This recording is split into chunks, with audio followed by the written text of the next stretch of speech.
What is up, beautiful bastards? Welcome to round number 2 in Nerdgasm. I am the host, Black Legend Brooklyn Vale, here joined today by my co-commissioner, the great Cody Newberry. Cody, you're giggling, which means I did something. But what did I do?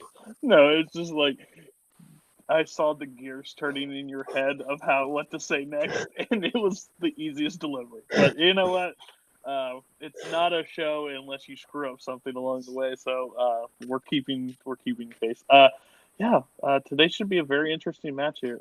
I have a really good friend and an asshole. So I'll let you decide on which one's which. But hopefully it turns out to be an incredible match because both of these, I don't think Tim got a real chance to shine in his last match. And Jim was an asshole just like he is normally in debate. So we'll see how it counteracts. Yeah.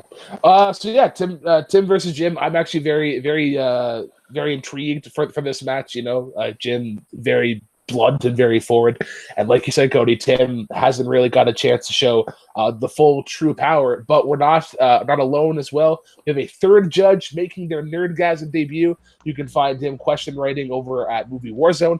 It's Brian Michaels. Brian, how do you feel today to be judging for the first time? Tim versus Jim. How do you feel about this matchup? I don't know what to think of this matchup because I'm kind of new to Nerdgasm. I've been doing stuff around the trivia leagues, and I've done some judging on a different debate show. But first time here on Nerdgasm, I'm curious to see what these guys got to bring. All right. Well, let's go to our competitors very quick, starting off with the higher-ranked competitor of one Jimothy Green. Jim, you defeated Sandy in the one of the matches that did not go to the final question. You are now going up against Tim, who has the only knockout, the only KO from round 1. But how do you feel about going up against brother Tim? The good brother Tim. I've never seen him other than that one time that Drake and I victoriously destroyed his and Robert's chances in There Will Be Trivia team tournament back in, I think that was like 2 years ago at this point, because who knows, that tournament took forever. I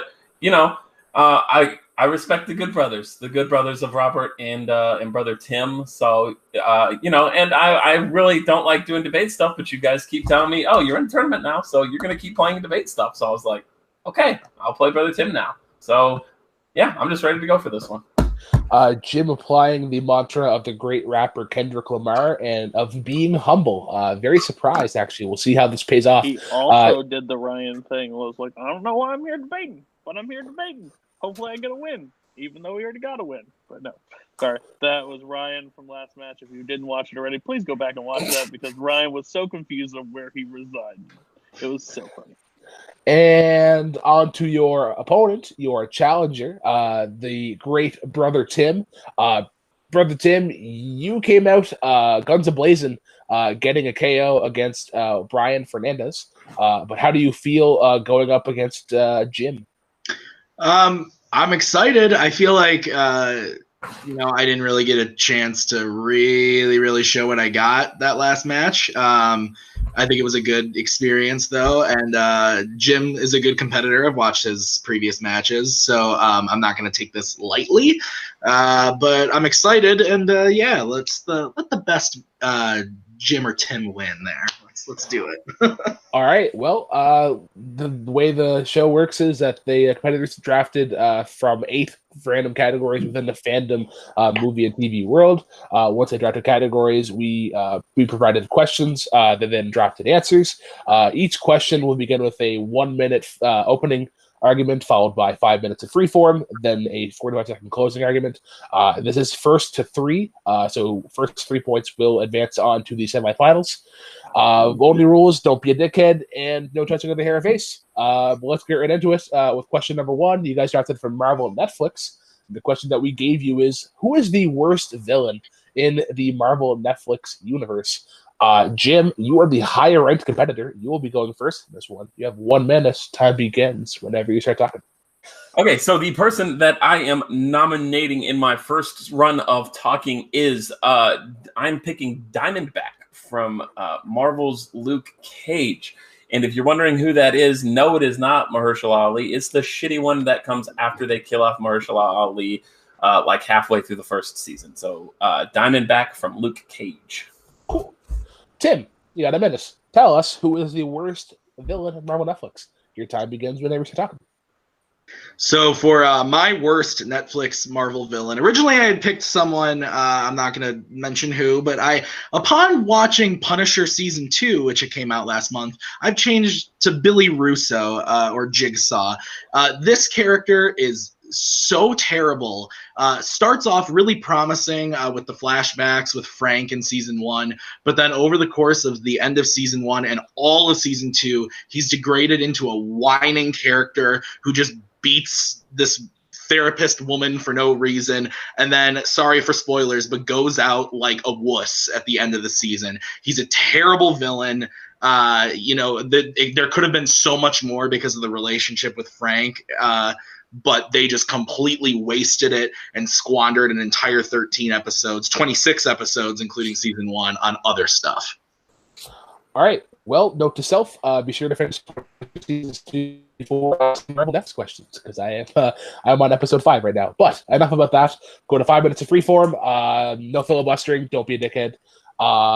And just a 1 minute verbal warning. But just ignore me whenever I say that. So let's get it on.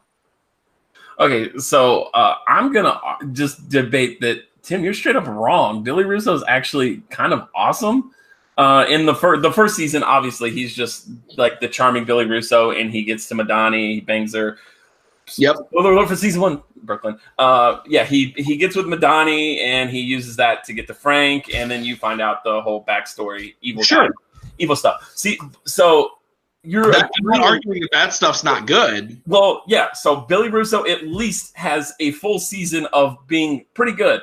Diamondback has 0 episodes of being anything worth of anything. He's just the whole story of, it's Willis Stryker's his brother, and it's like, we just had Mahershala Ali in like right before his prime, being like super awesome as Cornell Stokes and like being mega awesome, and now it's like, now we have Diamondback.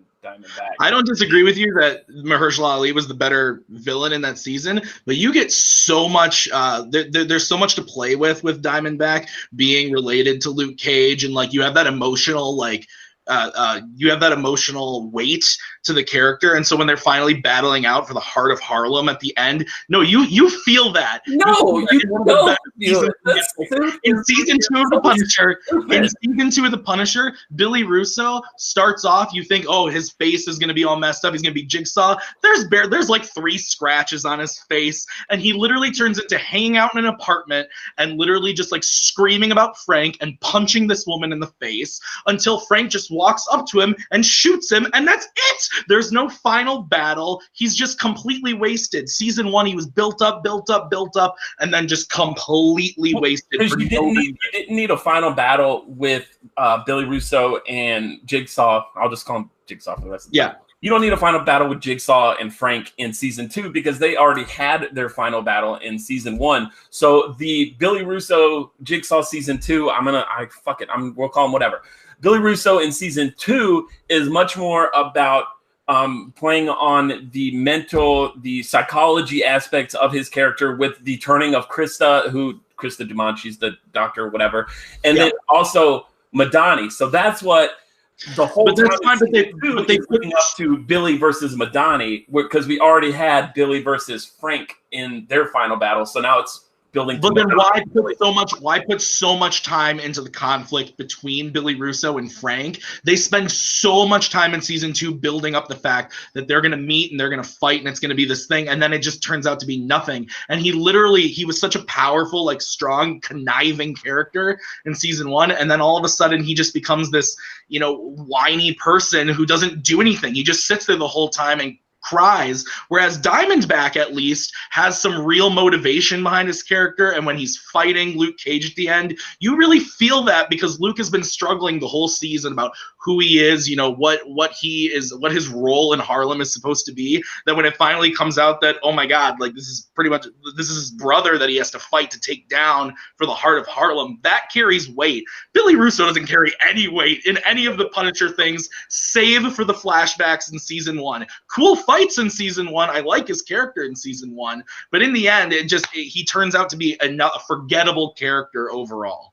No, I buy Billy Russo and Frank's relationship as being brothers more than Diamondback and Luke Cage. Diamondback is just like, I'm your secret brother, and now my whole plan is to like defame your name, and it's like, what? This is stupid. Like, we just had to like kind of rehash on Mahershala Ali. His plan is awesome. He wants to be the big guy in Harlem, and I don't like Luke Cage, and we're gonna fight.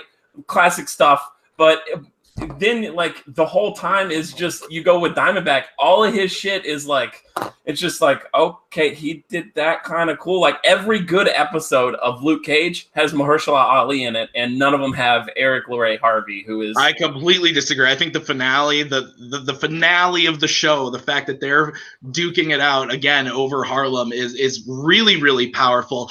And again, Cottonmouth, like, he doesn't really, like, again, yeah, there's that, like, anger towards Luke Cage, but he doesn't really do anything. He kind of tells people to do stuff. At least Diamondback, you know, comes in and he knows what he wants. He wants to defeat Luke Cage, and he does it. Billy Russo claims he wants to kill Frank the whole, like, second half of the season 2 when he remembers everything about Frank, and then he just doesn't do anything. He just sits there and then just gets taken out like a wuss at the end. He doesn't do anything. At least Diamondback is doing things.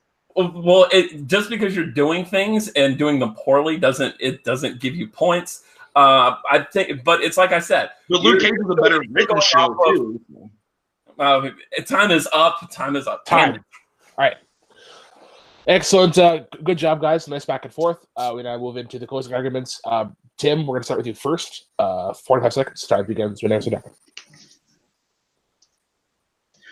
I think overall, Luke Cage is, you know, the better written show. Diamondback is the better written character. So even if his motivations aren't 100% clear to everybody, he still has a very, you know, like, powerful arc with Luke as the brother. And just the writing for Billy Russo and the way they take his character is completely pointless. He turns into a nothing character in a forgettable show and a forgettable season of Marvel Netflix. Okay. Jim, 25 seconds. Diamondback is a completely forgettable villain. They spend the first entire half of the season like saying, "Oh, Diamondback's coming," and then you get there and his plan is stupid. His suit at the end is stupid. Nothing makes sense with him. Billy Russo, at least, super good. We agree, super good through season 1. Season 2, it's less in your face about it because Frank is off with Amy, protecting her the entire time and fighting the religious hitman guy.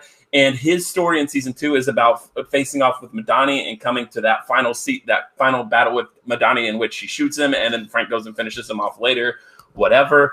But it's, yeah, season two Billy, not as great as season 1 Billy, but he still does that. You see him still do that same thing to Dr. Dumont and then have that final confrontation with Madani. Time. All right. Good job, guys. Very back and forth. For me, consistently throughout the time was like, this person's ahead, this person's ahead. I'm gonna go to Cody first, and then we'll see how this goes. Okay. So I don't know what the hell you guys are talking about. But I know how to judge debates, so that's where I broke it down of who painted the picture of why the person is the worst. I think what I got from Jim mainly, I think Jim pointed out really good things. That the replacement for Diamondback wasn't as strong, especially because they didn't give him a lot to do. But I thought the counteracting of what Tim threw out pretty much is how they handled him and how he got killed off, like just nothing, and there was no battle, there's no nothing. And I'm not saying it has to have a battle, but I just didn't hear a counteracting of why that made that character, the conclusion was better. I wanted that as a rebuttal. So I would give Tim the first point on this one, but again, we have 3 judges, so I may be in the minor. Well, all right, Brian, I'll go to you next. Based on your side, you get your point 1. Well, you know, I thought this was a good topic for me to judge for my first time here because the Netflix Marvel shows are not something I've gotten into. So I have not watched either of these shows, so I can not have any bias and just judge it purely on the argument. I thought round 1 was a little odd because Jim kind of just said, okay, this is who I'm picking, not Mahershala Ali, but the other one, and didn't really give any argument in round 1, whereas Tim did. But then in the debate in the second round, I think that Tim did a good job of explaining why, how he thought that Jigsaw was, he's just turned into this whiner, and how it was very anticlimactic, and Punisher just shot him, and it was kind of just over, nothing happened. Jim, I thought, spent most of his time just saying Diamondback isn't Mahershala Ali. There's a lot of, after Mahershala Ali, it was this. Without Mahershala Ali, it was this. And he was a big drop-off for disappointment after Mahershala Ali, as opposed to saying why that specific villain was bad. So I'm going to give my point to Tim. Right. Well, Tim gets the first point. I actually would have agreed with both of you. I think the general theme for both competitors was this villain was not as good as insert villain here, and I think Tim did the better argument of selling me why Billy Russo was lackluster in season 2 and how the promise just wasn't there. I think Jim's biggest problem was that about 2 minutes in, he realized I got to start critiquing Diamondback, because there's a lot of attack on Billy and not really supporting his own. So Tim does get the first point. We now move into question number 2, which is going to be in the realm of the powerest of Rangers, the Power Rangers. And the question they gave them was as follows. Who is the best Red Ranger in all of Power Rangers? Tim, you're going to be going first. 45 seconds. The floor is yours. Okay, so the question is best Red Ranger ever, and what I decided to do might be seeming like a bold choice for some, but I believe is the correct answer, and I'm picking Dacre Montgomery, who played the Red Ranger Jason in the 2017 reboot Saban's Power Rangers, which came out in March. Dacre Montgomery does a really good job of a pretty much unknown cast, other than Elizabeth Banks and Bryan Cranston as some of the other characters, but like as far as the Rangers go, he does a really good job of leading this cast of unknowns and really making you believe that he is the Red Ranger. And I'll get more into what I like about him after I hear from Jim. All right. Well, Jim, floor is yours. A minute to tell us why you believe which Ranger you picked is the best one. So I'll set the stage of Power Rangers Wild Force. They're all about to load up on the fucking Delta ship from Power Rangers in Space to go forever red, fight everybody. And Tommy is pretty upset because there's one guy missing from this whole team, and it's the original that I thought Tim would pick, Austin St. John's Jason, the original, the greatest.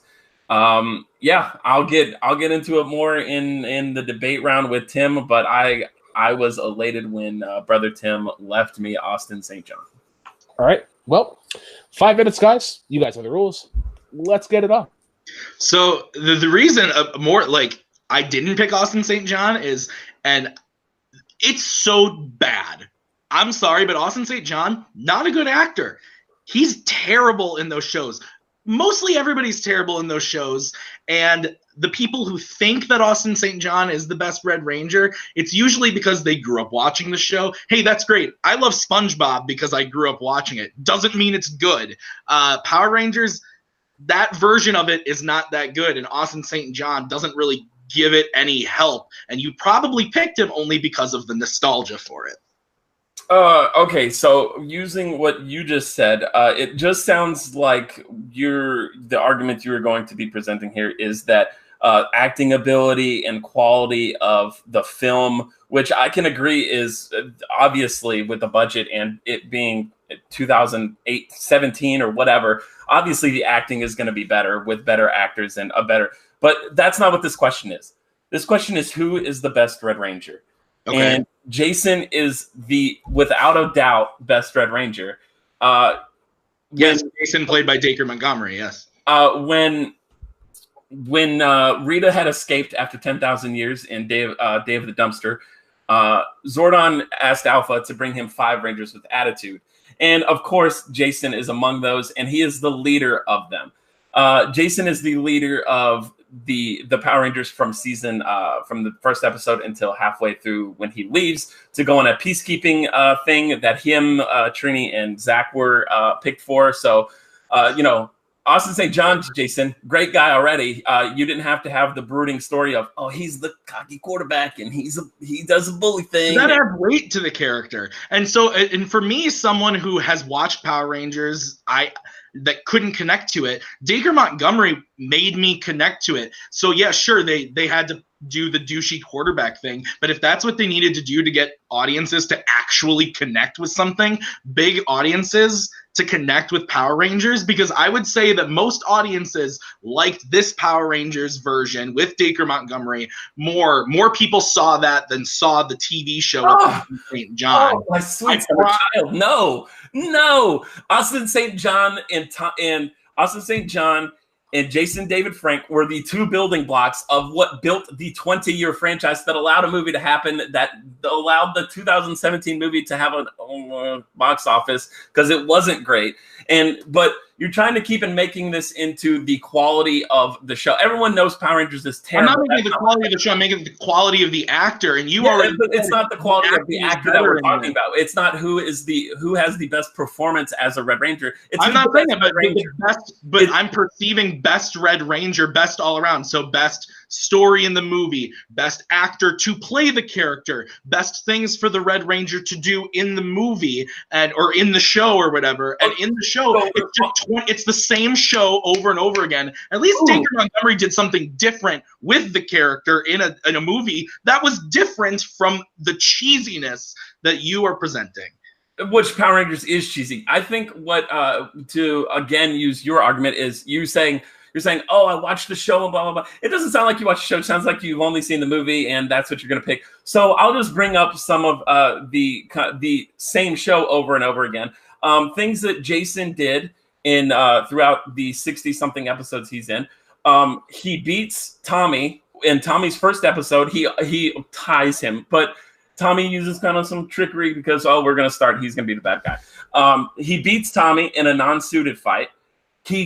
In Green Candle Part 2, when Rita Repulsa is using the Green Candle to take away Tommy's Green Ranger powers, Jason St. John goes into the dark dimension to fight Goldar without his powers to try and save Tommy.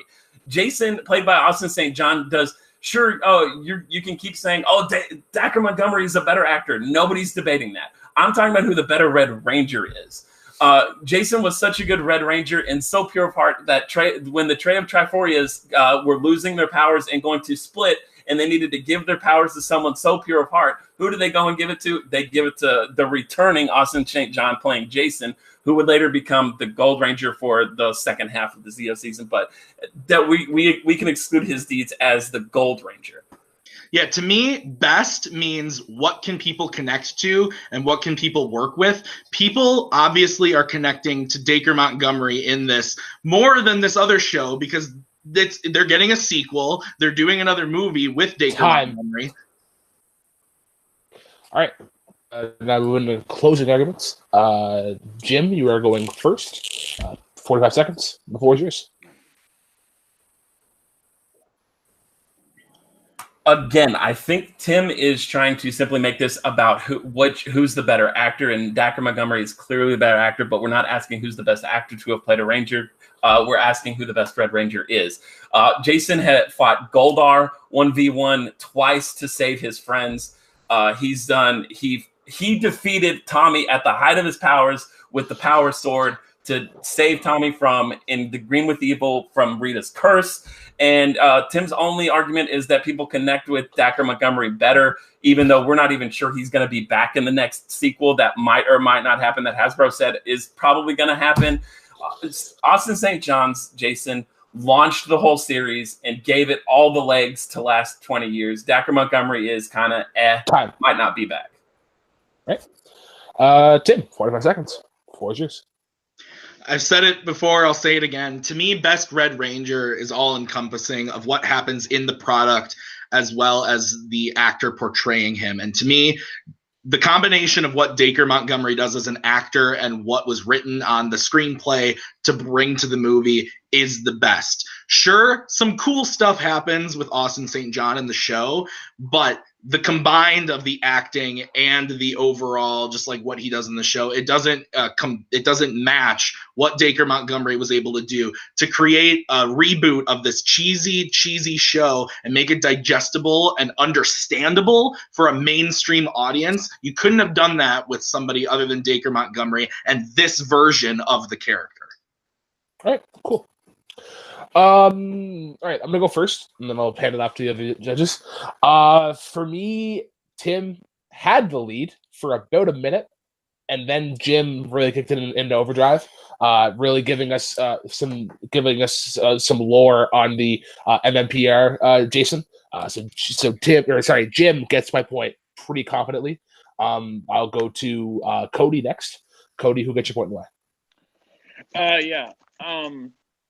I like Tim's approach, but it's kind of like in the way of debate.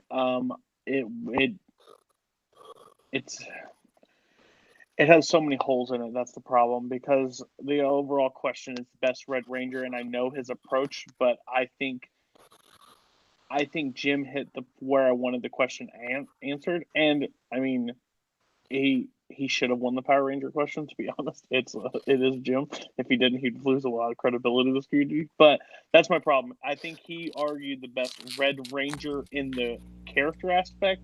I think Tim argued a different point, which is good, but it doesn't work for me. So Jim would get the point for me. All right. Well, Jim gets the second point to tie it up. Brian, your votes do not count, but how would you have swayed? I think it all came down to the interpretation of the question. One person wanted to know who was the best Red Ranger, like who portrayed him best. The other one wanted to know who was the best character, which are both valid interpretations, but it's a matter which one you wanted to argue. I think that Jim explained, he was truest to the character because he was the original, and so he kind of defined who the character was. And then he went off mostly on a lot of like the plot, like, oh, he fought this guy, he fought this guy, he fought this guy. And I get that, but I thought Tim did a good job of saying how the one in the movie was a better character because he had more depth to him. There was, better actors, all that kind of thing. I would give my point to Tim. All right. Well, that's why we have three judges. You never know how it's going to go. So we now move into question number 3. I believe this is actually the debut of the Fandom Oscars in prep form. You would have seen this in Speed Round versus and Richard versus Buddy. What's his name? So the question for Fandom Oscars is pitch a fandom movie that should have won Best Picture. Jim, we are going to be starting with you. You got a minute. The floor is yours. I take you back to 2008. This film already has an Oscar to its name for supporting actor, and obviously that is Heath Ledger. I'm going with Christopher Nolan's masterpiece of a comic book film. It's The Dark Knight. I think most of the stuff that I can boaster about The Dark Knight will come in the debating round. So I'm going with 2008's The Dark Knight. All right, cool. Tim, you got a minute. The floor is yours. To start, my film that I picked is the masterpiece 2017's Logan. And we want to talk about masterpieces. Logan is the ultimate dark comic book movie. Everyone's gonna complain, the Dark Knight, the Dark Knight should have won the Best Picture. It didn't get nominated, blah, blah, blah. I'm sorry, but yes, Heath Ledger deserves that Oscar. The movie does not deserve to win Best Picture at all. And I will get into that in my debate. But Logan is an amazing film. And the fact that it wasn't recognized and that Black Panther is getting nominated for Best Pictures, but Logan wasn't, is ridiculous. Logan is one of the best comic book movies of all time, much better than The Dark Knight. And let's get into it. Well, great movies nonetheless. I've seen both of these. So, left hits. Yeah, so The Dark Knight, everyone's going to talk about, it's the greatest comic book movie ever. It was back in 2008.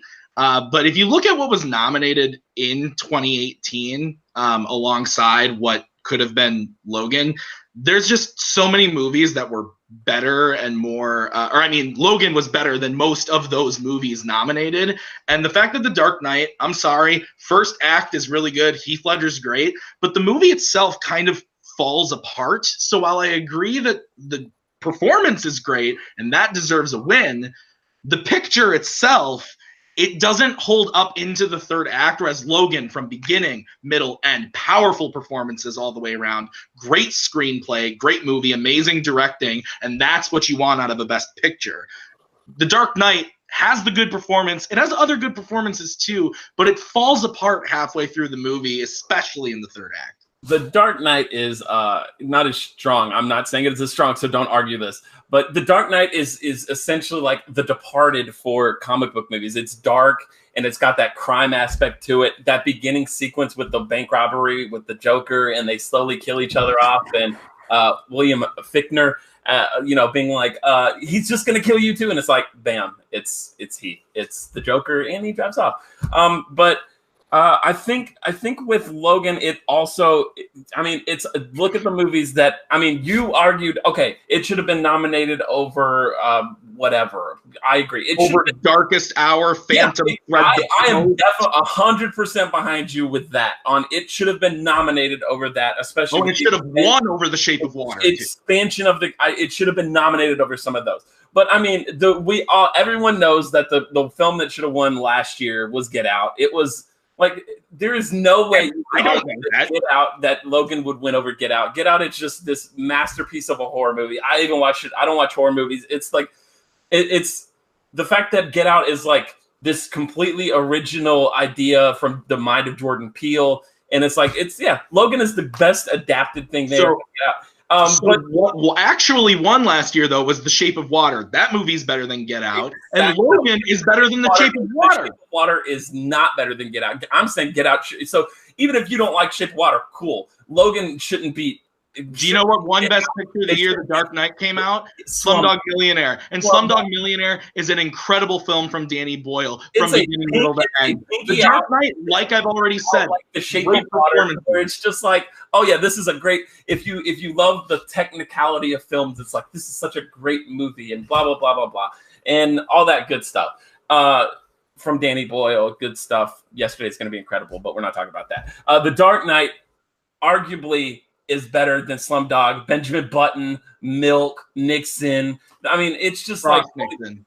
Frost Nixon, yes. I just wrote down Nixon, but yes, Frost Nixon, these two biopics, and it's like, especially in a time where before they expanded the number of Best Picture nominees, The Dark Knight should have easily been in there, but because the MCU hadn't been around yet, and the MCU there was still that stigma. Well, we hadn't had 10 years to build up to it. That got Black Panther. I don't know. Again, Logan, though, has the performances all the way through. You're telling me that Hugh Jackman and Patrick Stewart aren't equally as good as Christian Bale and Heath Ledger in The Dark Knight? Because I'd say they're better. I'm arguing that Logan is fantastic. Patrick Stewart's awesome. Hugh Jackman's awesome in their final. I think Patrick Stewart said that's his final Professor X. He came awesome. But and it's better than all the movies that were nominated that year. Get Out is just Get Out. It wouldn't beat Get Out. But the only reason Get Out it was even nominated was because people were like, we want horror movies. We want more. We want more of these types of movies in the Oscar race. We want movies that in this genre, but they completely ignore the other genre, superhero movies. We got a superhero Western movie here that's violent and gritty and depressing, but also just super awesome. The Dark Knight, again, I like The Dark Knight, but it's so hard in the third act. Slumdog Millionaire won that year, and it's better than The Dark Knight. Slumdog Millionaire, it's a Danny Boyle, it's a great. You just said you loved his movies and you were excited for his new movie. Okay, that's not what this discussion is about. I'm saying in the year of Slumdog Millionaire, The Dark Knight was a bigger film for a superhero movie had never been taken that seriously at the time, and that. I disagree. Batman Begins was taken very seriously. Been not only nominated, but won over. Nominated over Milk, Nixon. Again, we both have movies that it should be nominated for. Cool. Nominated over. Tim, 45 seconds. Closing argument. The floor is yours. I think overall, we have to look at the years that these movies came out. And Logan came out in a time when there were a bunch of other movies that sure were good that year. I like The Shape of Water. I like Get Out. But Logan is the far superior movie from beginning, middle to end. Performances, production design, directing, acting, everything just is so perfect in Logan. And The Dark Knight, it is a good movie, and at the time, it probably was the best superhero movie. But to be nominated for Best Picture or to win, no, it's not that good. The performance from Heath Ledger absolutely deserved it, but the movie itself, it falls apart in the third act. Slumdog Millionaire, which actually won, was great from beginning, middle to end, and it deserved to win. The Dark Knight did not. Time. All right, Jim, 45 seconds. The floor is yours.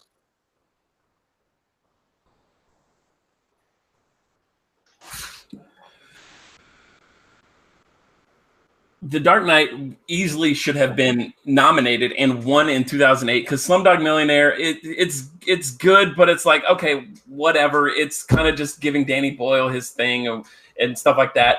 But The Dark Knight, had it won, what we're doing now with Logan and Black Panther, like, oh, superhero movies can be nominated for Best Picture because they make a bajillion dollars. They should have done that with The Dark Knight 10 years ago, and then you would have had so much more had it won. If it had won like it should have, you would have been able to have stuff like Winter Soldier get a nomination for Best Picture. Logan would have been taken more seriously and probably could have won Best Picture. But easily Get Out should have won Best Picture last year. Slumdog didn't really 2008. Boy, this is close. I'm thankful I don't have to go first. I'm passing it off to Brian. So Brian, based on the arguments provided, who gets your point? This is a tough one.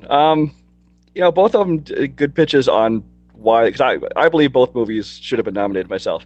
I think Jim almost started to lose me when he started saying that Get Out by far should have won, because honestly I thought Get Out was good but didn't deserve to win.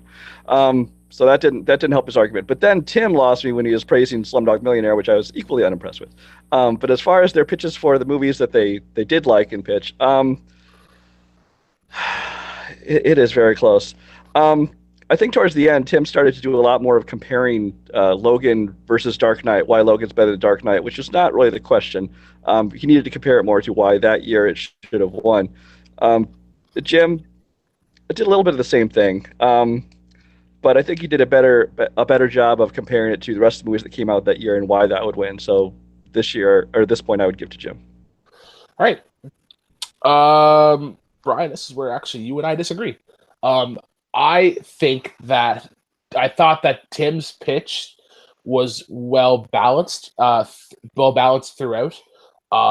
I think when you brought it up to his nominating class and just comparing it to the movies that were up against it and the way that he was sort of able to attack Dark Knight versus Slumdog Millionaire, and I think like similar to how you mentioned it, where he compared Logan to the Dark Knight. It's not the prime source for the argument, but I think it's a good point to have. And I think it's that overall aspect that gives me the point to Tim. So Cody, you are the tiebreaker. Based on the arguments provided, who gets your point and why? Yeah. So again, I have to judge it on basically what was said, not my opinion on the movies itself. So taking what I think about Get Out or Slumdog, that's literally what the question was raised. So they have to find another movie to counteract it, so it makes sense why they chose those. Even if you disagree with Get Out, if that's what he chose, it was fine. I just feel like the attacks against Logan were good, but I felt like the attacks against Dark Knight were stronger. With comparing it to the year and the Oscar that it was in, Jim mentioned like paint by numbers of Slumdog and blah blah blah. Of course, it would have won, but didn't really, well, that's why it would have beat over it, but didn't really encompass it why Dark Knight should have beat it. So, in my viewpoint, I would have to give it to Tim on this one. All right. Well, Tim does get the point there to go ahead into the speed round. Alrighty, guys. So now we move into the speed round portion of the match. Tim does have the lead of 2-1. How it's going to work is they drafted the categories, but they did not know the questions. And have a 45-second opening followed by a 30-second rebuttal. Competitors, if I hear you first, you will be going first. Same thing as always. So your first question is from the category of Avatar/Korra, and your question is as follows. From the original Avatar series, what of the main 4 nations is the best? Water.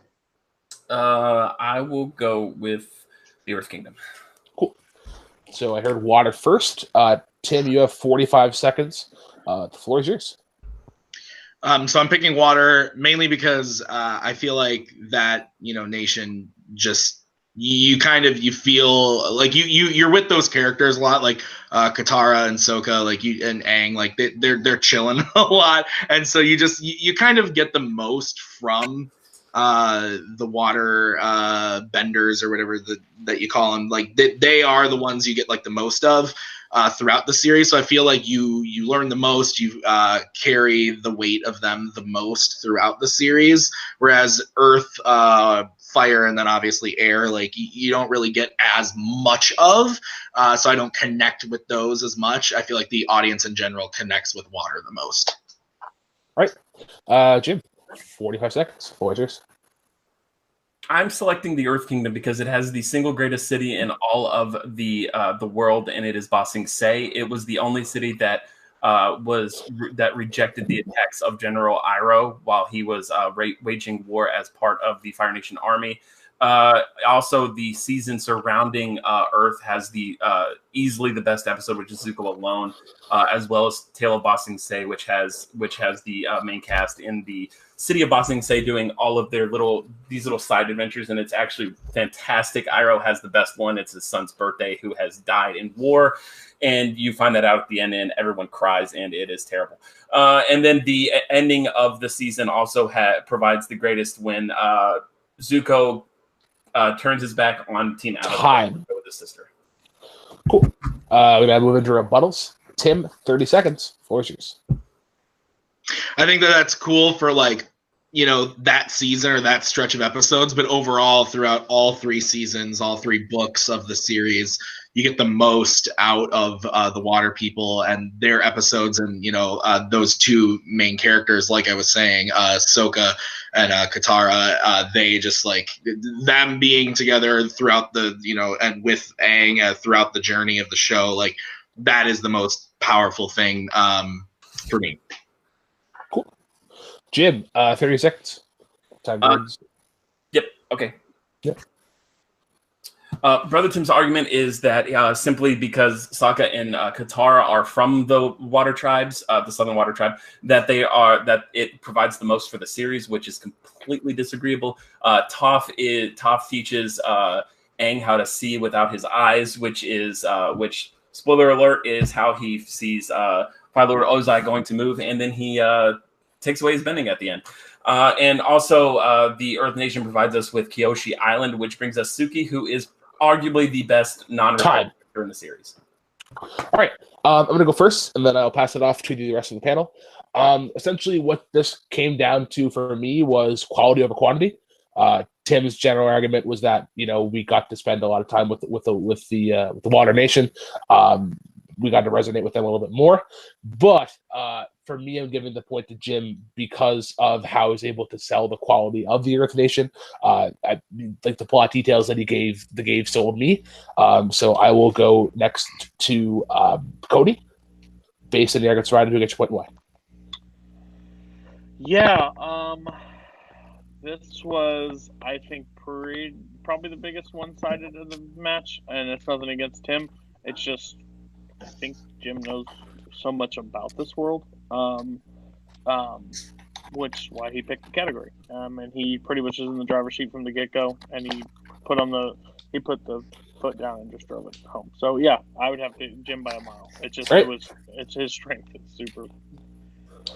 Well, Jim does tie it up. You guys got to get different names. They're too close. Yeah. But Brian, your name is not Jim or Tim. based on the arguments provided, how would you have swayed, although your vote did not count? I think it would have been a clean sweep because I think Tim's argument was essentially Water had more screen time, therefore I liked them more because I connected with them. Whereas, like you said, with the plot details and telling about the best cities and things like that, Jim explained why his kingdom was the better one. So I'd give it to Jim. All right, cool. So, and it all comes down to this: the final question. We go into the realm of co-host's favorite Disney live action, and by golly, do we ever have a question for you? Why did you pick this, Tim? Okay. You picked Avatar, you dickhead. Yep, pretty much. Once again, if I hear you first, you will be going first. Your question is as follows: Best Disney live action movie pre-2014. Sky High. Sky High.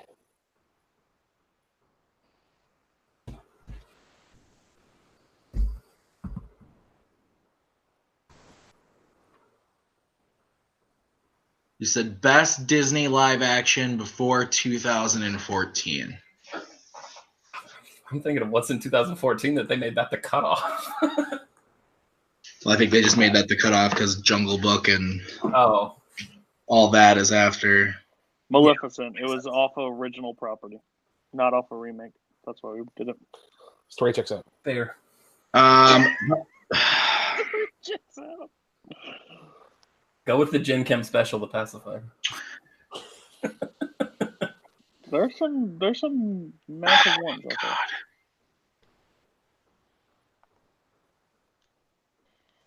How much time do I have to think about this, just so I know? Start counting them down. This has been a while. I will never end the match on. I'll give you the same amount of time that Ryan had to pick a team type member. So like a minute or two. But sooner rather than later. Yeah. I'm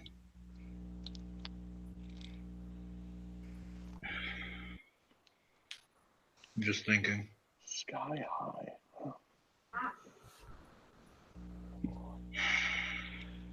You're going to give him a whole extra minute. I think Jim can change his if he wants to. I'm going to go with Pirates of the Caribbean, The Curse of the Black Pearl. Okay. So we have Sky High will versus... not strike this show from if finally a Pirates got picked, so we're good. All right. So Sky High versus Pirates of the Caribbean, Curse of the Black Pearl. Jim, I heard you first. 45 seconds. Tell us why Sky High is the best live-action movie pre-2014. Sky High has almost like zero expectations going into this movie, 2004. The cast, surprisingly, is like super stacked. Like Dave Foley's in there, Kurt Russell, I believe Patrick Warburton may be in there. And then the kids are all just great. Danielle Panabaker is in there before Arrow. And the rest of the kids, I can't remember their names, but it's this fun story about kids who go to this superhero high school.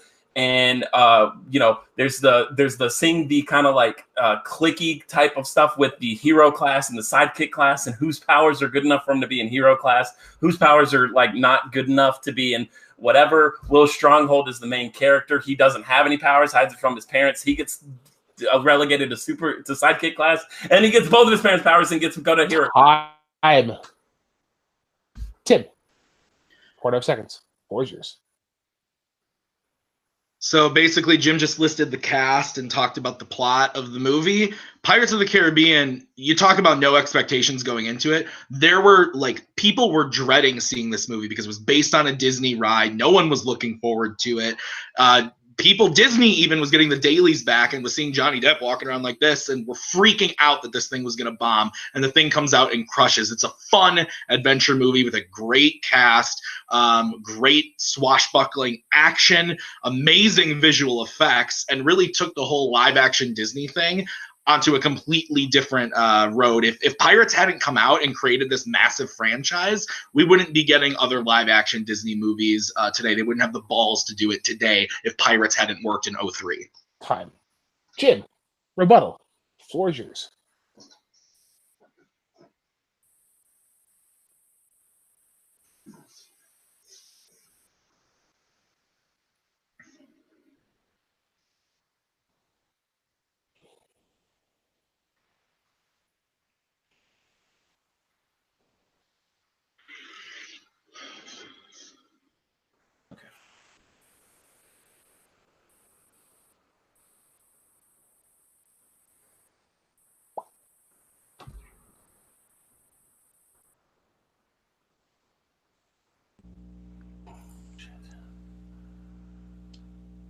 you have a tumbleweed graphic?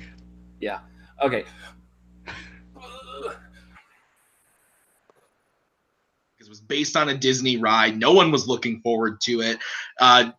Disney even was getting the dailies back and was seeing Johnny Depp walking around like this and were freaking out that this thing was going to bomb. And the thing comes out and crushes. It's a fun adventure movie with a great cast, great swashbuckling action, amazing visual effects, and really took the whole live action Disney thing onto a completely different road. If Pirates hadn't come out and created this massive franchise, we wouldn't be getting other live action Disney movies today. They wouldn't have the balls to do it today if Pirates hadn't worked in 2003. Time. Jim, rebuttal. Floor is yours.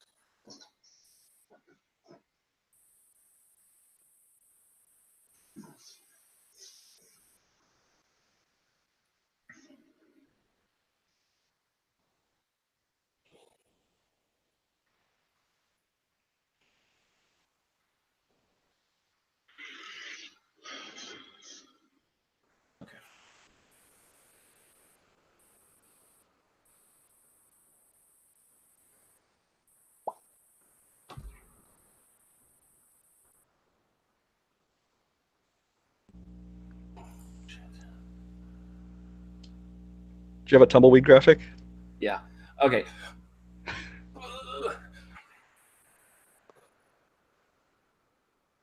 I think the story of Sky High is this great relatable because everyone goes to high school, everyone has this. It takes a concept of coming of age and high school cliquiness, kind of like a Mean Girls, but adds the superhero element to it, which I think is really fun for a Disney film. And it's a great isolated story. One movie, bang, there we go, we're done. Pirates of the Caribbean, yes, it did spawn off some live action like big ones, but really the only big ones that it I think with Curse of the Black Pearl. Because of that, we ended up getting shitty Pirates ones, John Carter, Prince of Persia, and all that shit. All right, Tim, 30 seconds. Floor is yours. Sky High is a fun movie, but it's not a very good movie. Curse of the Black Pearl is a great movie. It reinvigorated a genre. It also just like created Johnny Depp was already a star, but this just elevated him to a whole nother level. It put Disney in a time where a lot of their animated stuff wasn't really hitting. This movie really popped and sparkled for Disney and the world, obviously, because we're now 5 movies into this thing and people are still going to see these movies even when they're not as good. Curse of the Black Pearl is the best. Time. Boy, man, this is dangerously close. I am thankful I do not have to go first. I am handing it off to Brian because your vote did not count last time. Basically, I got divided to get your point and why. Well, I think early on in the first initial argument, I think Tim really kind of nailed Jim because I was thinking the same thing where he just kind of listed the cast and listed the plot and not why it was the best. But then Jim kind of came back at the end because I thought Tim did a great job explaining how not only was it fun and visually great, but it kind of gave birth to this new resurgence and this bigger, grander scale type of Disney live action movie as opposed to the smaller family things they've been making before.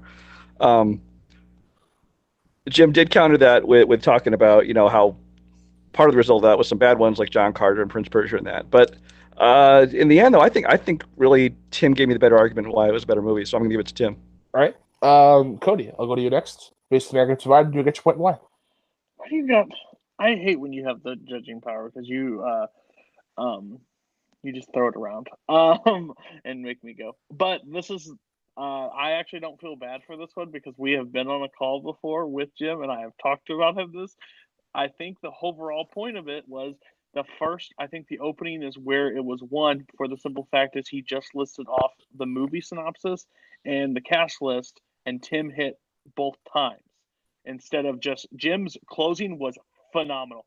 Probably one of the top closings I've seen in these communities. But the problem is it didn't have the weight at the beginning because Tim was already swinging and he had to catch up. So I have to give Tim the point. All right. Which means that your winner advancing on to the semifinals, Tim Brzakala?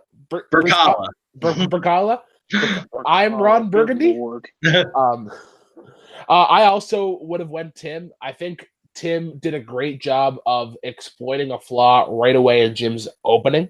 I agree with Cody that Jim's closing was superb, but I think the way that Tim exploited Jim's flaw in the opening, he was able to take the steering wheel essentially guide the way that he wanted the debate to go, and that really got me. By split decision, 3-2, Tim, you advance to the semifinals. You are taking on a person formerly known as Buddy, what's his name? Nazario Montenegro, kind of the surprise of the tournament. How do you feel about your performance today? I think there's a good back and forth between you and Jim. And then how do you feel about taking on Nazario? Yeah, to talk about going up against Nazario, I haven't really watched any of his matches, so I definitely will be checking those out to prepare, because he's obviously gotten to this point for a reason, so I will not take that lightly. As far as facing Jim today, I did not. In completely being honest, I did not expect to win. When he picked Power Rangers and Avatar, I was like, well, I'm fucked. And those are the questions that I lost. So I really hunkered down and, tried to win those other ones that I knew I was really, really, really confident in. But yeah, he played a hell of a game, because every question I was worried about which way it was going to go. Honestly, it's really kind of unfair, because he won his 2 with like no problem whatsoever, and I feel like the ones that I won were really close. So hats off to him 100%, because he played a really, really good match. All right, so now we move on to Jim. Jim, although it was a split decision, I think this was a better performance than you had against Sandy. I think the Power Rangers and the Avatar question, you were able to show why you're great in Nerdgasm. I think it was really just essentially the split decision that was 3-2. How do you feel about your performance today? I could have been better. I lost, but I picked the 2. I feel because Tim picked 3. Tim was the favorite, I believe, coming into this, I don't know how the picking system works, but Tim got to pick 3 of them. I got to pick 2 of them. We won all the ones we picked. So, I mean, I feel like I did, because obviously with Avatar and with Power Rangers, I should win those. And the other ones were closer. So, great judging all around. And, even though he's in that terrible faction led by that terrible guy who was a good judge on this one, still got to respect brother Tim and Robert. So he does share a family with Robert. So, nothing bad to say. Because the loser of Tim versus Brian's match, they retired from Movie Battleground. We don't have an opponent for you right yet, but if we were to give you one, who would you want?